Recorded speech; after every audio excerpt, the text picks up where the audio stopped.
जब वासिक को ये मालूम होता है कि आलिया को फ्लोरस फिराज साहब ने भेजे थे तो उसके चेहरे का रंग यकदम बदल जाता है। गुस्से से उसकी आंखें सरख हो जाती हैं और वो बना कुछ समझे आलिया पर बरस पड़ता है। वो सख्त लहजे में कहता है कि आज के बाद तुम आफस नहीं जाओगी, हमें तुम्हारे आफस जाने की कोई जरूरत नहीं है, बस फैसला हो चुका है। ये सुनकर आलिया एक लम्हे के लिए साकित रह जाती है।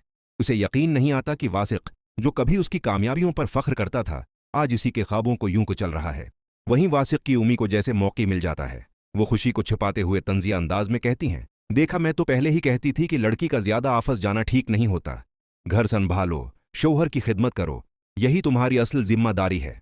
औरत का असल मकाम यही है। आलिया खुद को संभालते हुए धीमे मगर पुराइतमाद लहजे में कहती है कि मैंने कभी कोई गलत काम नहीं किया। वो फ्लोरस मेरे कहने पर नहीं आए थे और जैसे ही मुझे मालूम हुआ मैंने फौरन मना कर दिया था। आफस जाना मेरा हक है, मेरा ख्वाब है, मेरी पहचान है। मगर वासिक उसकी बात काटते हुए कहता है, बस बहुत हो गया, मुझे कोई सफाई नहीं सुननी।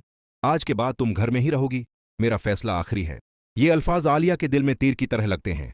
उसकी आंखें भर आती हैं मगर वो खुद को मजबूत रखती है।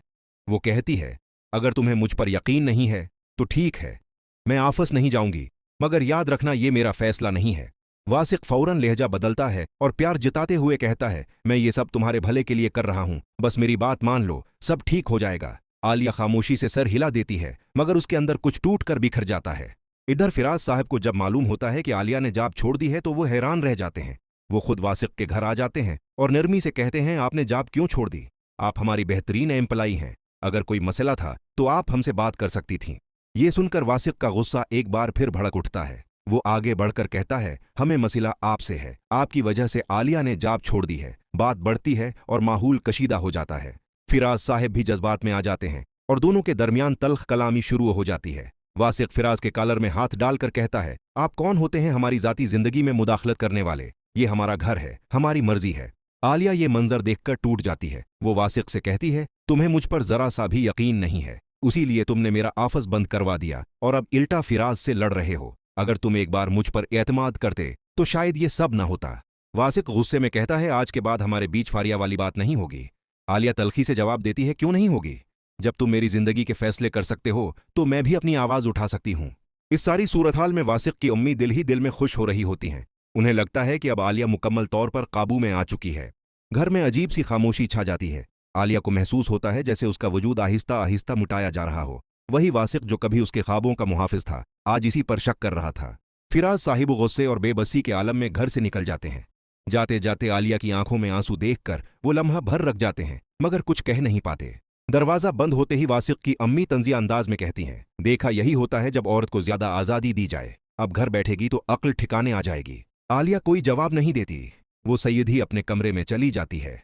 आईने के सामने खड़े होकर वो खुद को देखती है तो उसे लगता है जैसे उसकी आंखों की चमक खत्म हो चुकी हो। वो अब वही आलिया नहीं रही जो कभी ख्वाबों के साथ आफस जाती थी।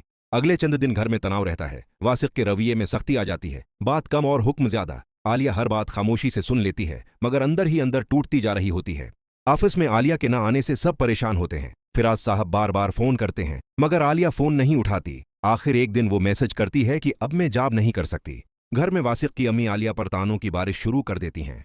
कभी खाने में नक्स, कभी उसके मेके पर बात, कभी उसके उठने बैठने पर एतराज।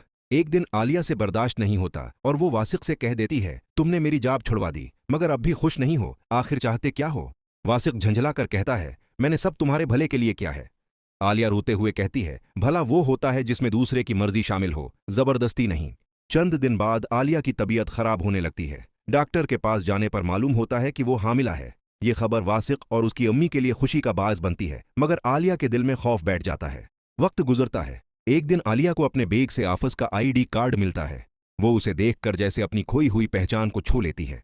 वो वासिक से कहती है, मैं दोबारा जॉब करना चाहती हूँ। वासिक हैरान हो जाता है। आलिया मजबूत लहजे में कहती है, ये मेरी जिंदगी है, मेरा बच्चा है और मेरा फैसला है। अगर तुम साथ दोगे तो बेहतर, वरना मैं अकेली भी मजबूत हूँ।